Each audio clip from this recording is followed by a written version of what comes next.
ओम शांति। बाबा good morning. आज बाबा के 16 अप्रैल 2024 के महावाक्य हैं। बाबा ने सार में कहा, मीठे बच्चे, तुम्हें सतो प्रधान बनना है तो बाप को प्यार से याद करो। पारसनाथ शिव बाबा तुम्हें पारसपुरी का मालिक बनाने आए हैं। बाबा ने प्रश्न पूछा, तुम बच्चे किस एक बात की धारणा से ही महिमा योग्य बन जाएंगे? तो बाबा ने उत्तर में कहा, बहुत बहुत निर्माण चित्त बनो। किसी भी बात का अहंकार नहीं होना चाहिए। बहुत मीठा बनना है। अहंकार आया तो दुश्मन बन जाते हैं। ऊंच व अथवा नीच पवित्रता की बात पर ही बनते हैं। जब पवित्र हैं तो मान है, अपवित्र है तो सबको माथा टेकते हैं। ओम शांति। रूहानी बाप बैठ बच्चों को समझाते हैं। बाप भी समझते हैं कि हम इन बच्चों को समझाते हैं। ये भी बच्चों को समझाया गया है कि भक्ति मार्ग में भिन्न भिन्न नाम से अनेकानेक चित्र बना देते हैं। जैसे कि नेपाल में पारसनाथ को मानते हैं। उनका बहुत बड़ा मंदिर है, परंतु है कुछ भी नहीं। 4 दरवाजे हैं, 4 मूर्तियां हैं, चौथे में श्री कृष्ण को रखा है। अब शायद कुछ बदली कर दिया हो। ब्रह्मा बाबा अपने अनुभव सुना रहे हैं। अब पारसनाथ तो जरूर शिव बाबा को ही कहेंगे ना। मनुष्यों को पारस बुद्धि भी वही बनाते हैं। तो पहले उनको ये समझाना है। क्या समझाना है? ऊंच ते ऊंच है भगवान, पीछे है सारी दुनिया। सूक्ष्म वतन की सृष्टि तो है ही नहीं, पीछे होते हैं लक्ष्मी नारायण व विष्णु। वास्तव में विष्णु का मंदिर भी रोंग है। विष्णु चतुर्भुज 4 भुजाओं वाला कोई मनुष्य तो होता नहीं है। बाबा समझाते हैं ये लक्ष्मी नारायण है जिनको इकट्ठा विष्णु के रूप में दिखाया है। लक्ष्मी नारायण तो दोनों अलग अलग हैं। सूक्ष्म वतन में विष्णु को 4 भुजाएं दे दी हैं, अर्थात दोनों को मिलाकर चतुर्भुज कर दिया है। बाकी ऐसा कोई होता नहीं है। मंदिर में जो चतुर्भुज दिखाते हैं वो है सूक्ष्म वतन का। चतुर्भुज को शंख, चक्र, गदा, पद्म आदि दे देते हैं। बाकी ऐसा कुछ है नहीं। कोई शंख, चक्र, गदा, पद्म कोई सतयुग में नहीं उठाया है उन्होंने, परंतु वो तो अभी संगम युग के है ना। अपने सारे श्रृंगार जो भी है चारों, पता है ना सभी को, शंख, चक्र, गदा, पद्म। कौन सी गदा है? किसी को स्थूल गदा नहीं उठाई थी उन्होंने, लेकिन बाबा जो ज्ञान योग के जो अस्त्र शस्त्र जो देते हैं हमें, है ना, यही हमारी ज्ञान की गदा है। और जो ज्ञान की शंख ध्वनि जो सबको सुनाते हैं, आवाज़ करते हैं, यही ज्ञान का शंख है। और सुदर्शन चक्र जो बाबा ने फिराने को दिया है, यही वो चक्र है। और पद्म माना बाबा ने जीवन को जो कमल पुष्प के समान पवित्र बनने की बात की है, वो शंख, चक्र, गदा, पद्म। पद्म माना कमल फूल, है ना। तो ये वास्तव में अभी संगम युग में हमने ये सारे अस्त्र शस्त्र उठाए हैं और इन्हीं को लेकर के हम माया पर जीत पा रहे हैं, माया के साथ युद्ध कर रहे हैं। लेकिन सतयुग में बाबा कहते हैं ऐसा नहीं है कि उन्होंने सच में वो सब उठाया है, ऐसा कुछ है नहीं। चक्र भी तुम बच्चों का है। नेपाल में विष्णु का बड़ा चित्र क्षीर सागर में दिखाते हैं। पूजा के दिनों में थोड़ा दूध डाल देते हैं वो पानी के सागर में। बाप एक एक बात अच्छी तरह से समझाते हैं, ऐसे कोई भी विष्णु का अर्थ समझ ना सके, जानते ही नहीं है। ये तो भगवान खुद समझाते हैं। भगवान कहा जाता है शिव बाबा को, है तो एक ही, परंतु भक्ति मार्ग वालों ने नाम अनेक रख दिए हैं। तुम अभी अनेक नाम नहीं लेंगे। भक्ति मार्ग में बहुत धक्के खाते हैं। बाबा ने कहा तुमने भी खाए है ना, पता इस जन्म में नहीं तो पिछले जन्मों में भी खाए होंगे। अभी अगर तुम मंदिर आदि देखेंगे तो उस पर भी समझाएंगे कि ऊंच ते ऊंच है भगवान, सुप्रीम सोल, निराकार परम पिता परमात्मा। आत्मा शरीर द्वारा कहती है ओ परमपिता, उनकी फिर महिमा भी है। ज्ञान का सागर, सुख का सागर। भक्ति मार्ग में एक के अनेक चित्र हैं। ज्ञान मार्ग में तो ज्ञान सागर एक ही है, वही पतित पावन सर्व के सद्गति दाता है। तुम्हारी बुद्धि में सारा चक्र है, ऊंच ते ऊंच परमात्मा है, उनके लिए ही गायन है सिमर सिमर सुख पाओ। अर्थात एक बाप को ही याद करो अथवा सिमरन करते रहो तो कला कलेश मिटे सब तन के, फिर जीवन मुक्ति पद पाओ। ये जीवन मुक्ति है ना, बाप से ये सुख का वर्षा मिलता है, अकेले ये तो नहीं पाएंगे ना, जरूर राजधानी भी होगी। गोया बाप राजधानी स्थापन कर रहे हैं। सतयुग में राजा रानी प्रजा सब होते हैं। तुम ज्ञान प्राप्त कर रहे हो तो जाकर बड़े कुल में जन्म लेंगे, बहुत सुख मिलता है। जब वो स्थापना हो जाती है तो छी आत्माएं सजाएं खाकर वापस चली जाती हैं, अपने अपने सेक्शन में जाकर ठहरेंगी। फिर बाबा ने कहा सब इतनी सब आत्माएं आएंगी, फिर वृद्धि को पाती रहेंगी। ये बुद्धि में रहना चाहिए कि ऊपर से कैसे आते हैं। ऐसे तो नहीं कि 2 पत्ते के बदले 10 पत्ते इकट्ठे आना चाहिए, नहीं, कायदे अनुसार पत्ते निकलते हैं। ये बहुत बड़ा झाड़ है, दिखाते हैं एक दिन में लाखों की वृद्धि हो जाती है। पहले तो समझाना है ऊंच ते ऊंच है भगवान, पतित पावन दुख हरता सुख करता भी वही है, उनकी ही महिमा है। जो भी पार्टधारी दुखी होते हैं उन सबको आकर सुख देते हैं। दुख देने वाला है रावण। फिर बाबा ने कहा मनुष्यों को ये मालूम ही नहीं है कि बाप आए हैं जो आकर समझें। बहुत तो समझते समझते फिर थिरक जाते हैं, बाहर निकल जाते हैं। जैसे स्नान करते करते पाँव फिसल जाता है तो पानी अंदर घुस जाता है ना। बाबा तो अनुभवी है ना, ये तो विशेष सागर है। कितना अच्छा एग्जाम्पल दिया। जैसे नहीं गंगा स्नान या कोई भी नदियों के घाट पे स्नान करने जाते हैं और स्नान करते करते पानी फिसल जाता है और अंदर डूब जाते हैं, है ना। डूब जाते हैं तो फिर अंदर पानी भर जाता है और डूब गए मतलब ख़त्म। वैसे ही थोड़ा भी नियम मर्यादाओं से बाहर हम गए, माना कदम मर्यादा के बाहर जाना, माना पैर फिसलना, श्रीमत के विरुद्ध कुछ भी कदम अगर हमने उठाया तो वैसे विषय सागर में फिर डूब जाते हैं। बाबा तुमको क्षीर सागर तरफ ले जाते, परंतु माया रूपी ग्रह अच्छे अच्छे महारथियों को भी हप कर लेती है। जीते जी बाप की गोद से मरकर रावण की गोद में चले जाते हैं, अर्थात मर पड़ते हैं।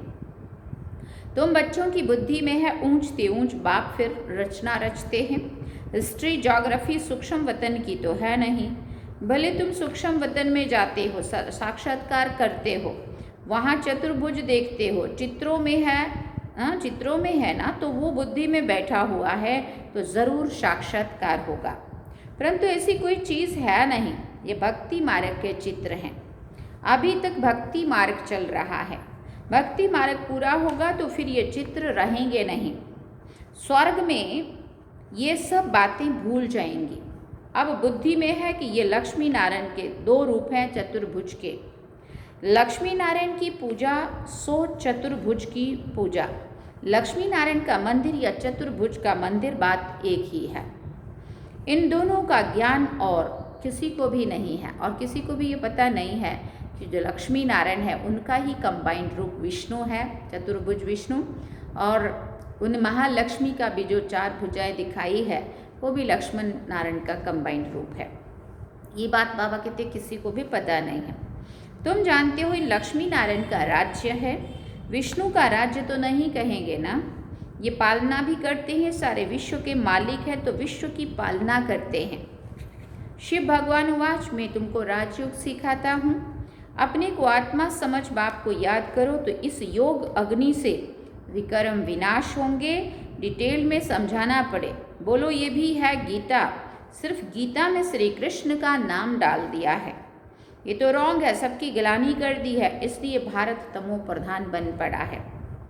अब है कलयुगी दुनिया का अंत, इनको कहा जाता है तमो प्रधान आयरन एज।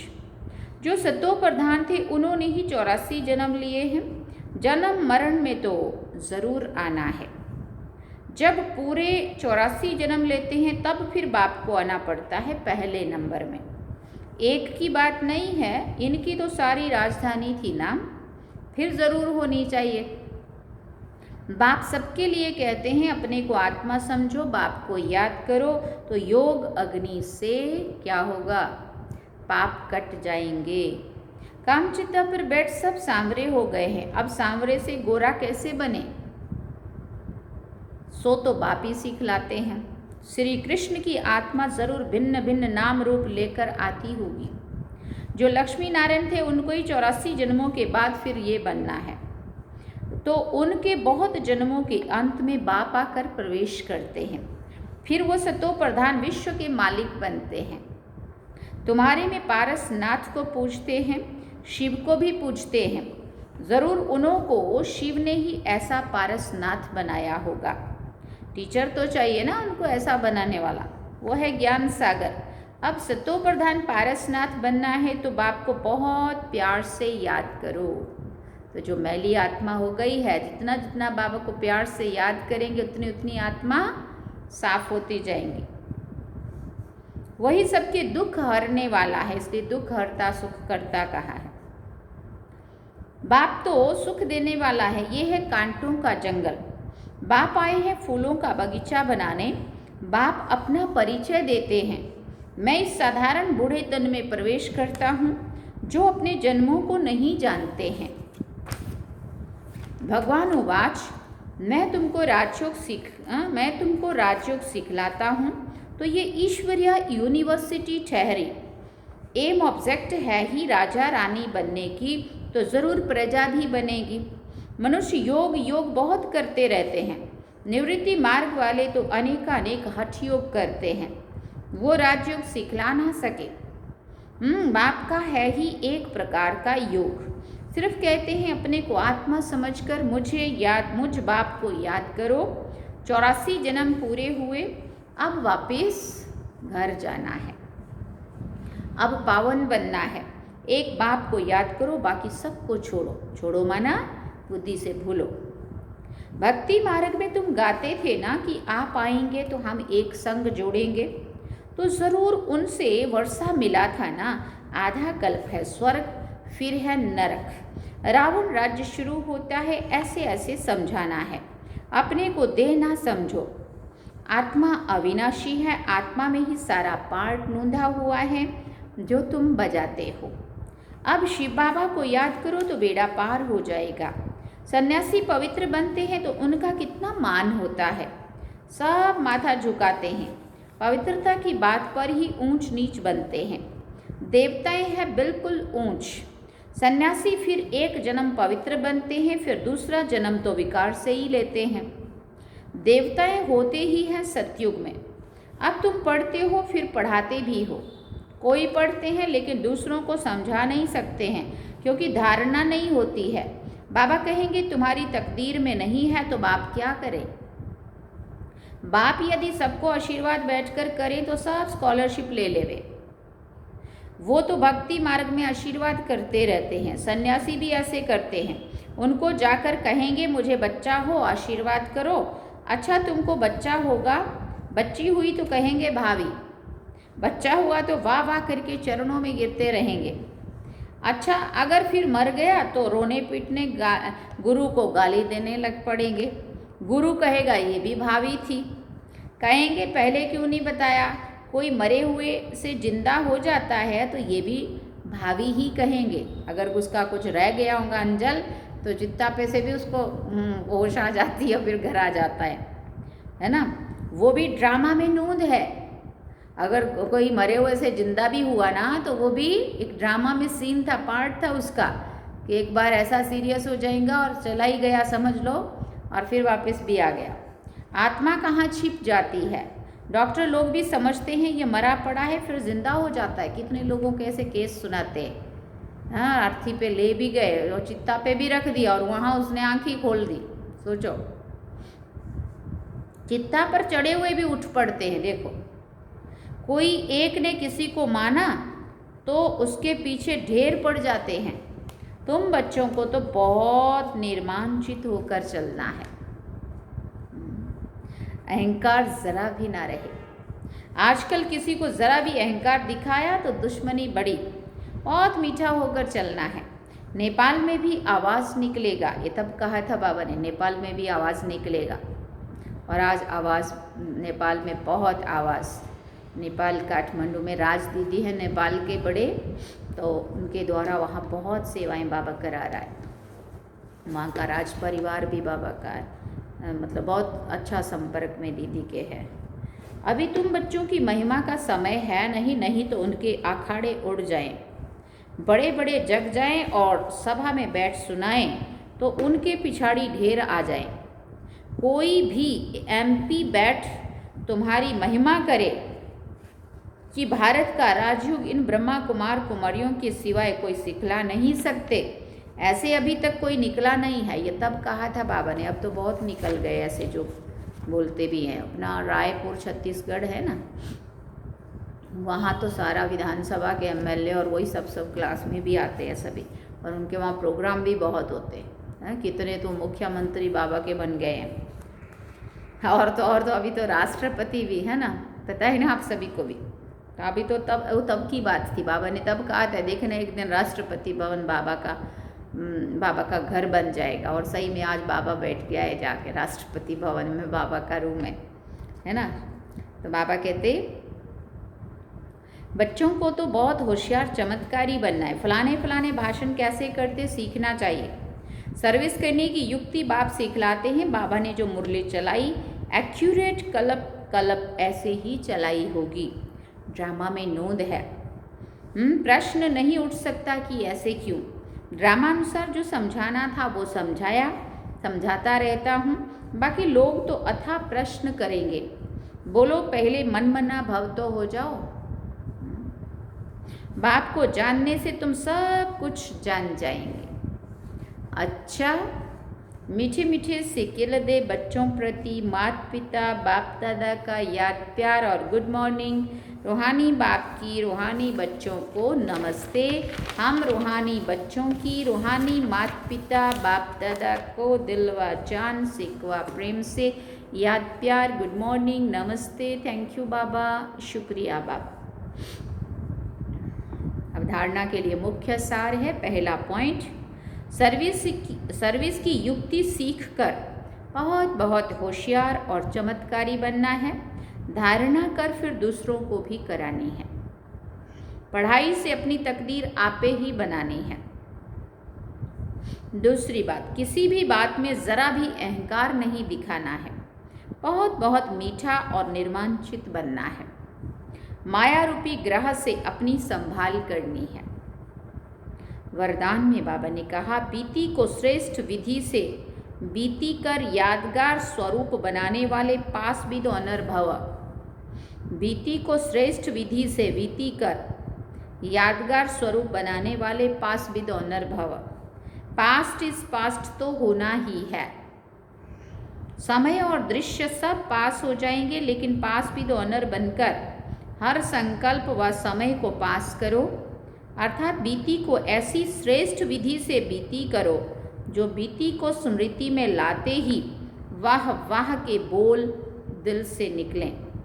अन्य आत्माएं आपकी बीती हुई स्टोरी से पाठ पढ़ें। आपकी बीती यादगार स्वरूप बन जाए तो कीर्तन अर्थात कीर्ति गाते रहेंगे। आपकी बीती यादगार स्वरूप बन जाए। कोई ऐसे अच्छे काम करें जो बीता हुआ समय एक यादगार बन जाए, तब लोग कीर्तन करते हैं। बोला भजन करो कीर्तन करो, तो कुछ अच्छा किया है उन्होंने, तब तो उनके गुणों का गायन करते, उसको ही भजन कीर्तन कहते हैं। तो बाबा कहते हैं आपकी बीती ऐसी यादगार स्वरूप बन जाए तो कीर्तन अर्थात कीर्ति गाते रहेंगे, भजन करते रहेंगे। स्लोगन में बाबा ने कहा स्व कल्याण का श्रेष्ठ प्लान बनाओ तब विश्व सेवा में स्काश मिलेगी।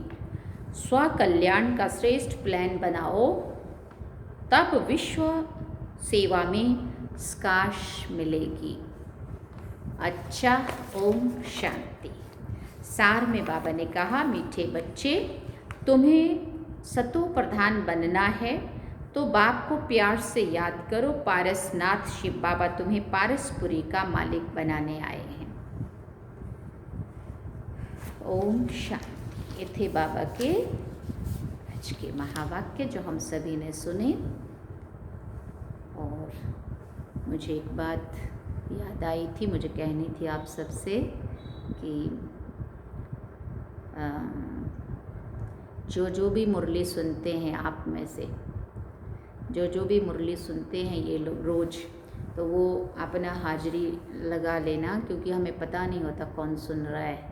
और अगर आपकी तरफ से कुछ सजेशन हो हमारे लिए, अगर आप इसको एक्सप्लेन करना मतलब चाहते हैं, क्योंकि क्या होता है ये 22-23 मिनट में पूरी कर देनी पड़ती है, और ज़्यादा लंबा करें तो बोले इतना लंबा कोई सुनता नहीं है।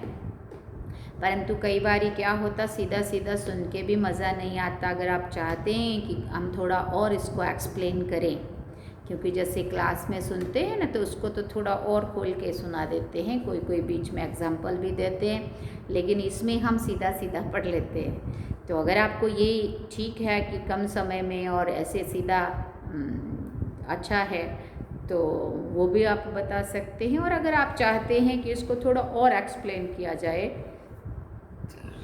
कोई बात जैसे खोल के सुनानी पड़ती है ना, तो पर हम समझते हैं, टाइम का ध्यान रखते हैं कि टाइम फिर ज़्यादा हो जाता है ना, इसलिए इसको 25 मिनट के नीचे पूरा कर देना पड़ता है ना, क्योंकि समझ तो सबको सब आता है, इसलिए समय के हिसाब से कि ज़्यादा टाइम नहीं होता है, इसलिए कम टाइम में ऐसा सिंपल सीधा सुन के बाबा के डायरेक्ट महावाक्य एज इट इज़ जैसे बाबा ने कहा और वो पिरोस दिया है ना। बाकी तो इसमें एडिशन करके एक्सप्लेन और ज़्यादा एग्जाम्पल दे के भले उसको 2 घंटा करो, 1 घंटा करो, 1.5 घंटा, जितना मर्जी करो, लेकिन ज़्यादा लंबा हम नहीं करते। तो मैं आपसे ये पूछना चाहूँगी कि जैसा है ऐसा ठीक है, या इसको और थोड़ा एक्सप्लेन चाहते हैं। और दूसरी बात कि जो भी इसको सुनता है वो ओम शांति या गुड मॉर्निंग या जो भी कुछ कमेंट ज़रूर करें, और ताकि हमें पता चले कि कौन सुन रहा है ना। नहीं तो बोलते तो सारे ही ऐसे, हम भी सुनते बहुत हज़ारों तक जाती होंगी ये, लेकिन सुनने वाले हज़ारों में सैकड़ों में कोई एक होता है ना। इसलिए बहुत ये पता ही नहीं चलता कौन सुन रहा है ना।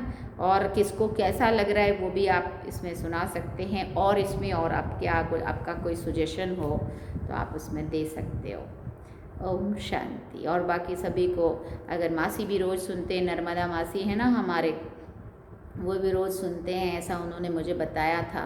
तो मासी को भी हम बहुत सारा याद कर रहे हैं। और हमारे लोकेश भाई एक रेगुलर सुनते हैं लगभग, जहाँ तक मुझे याद है ना।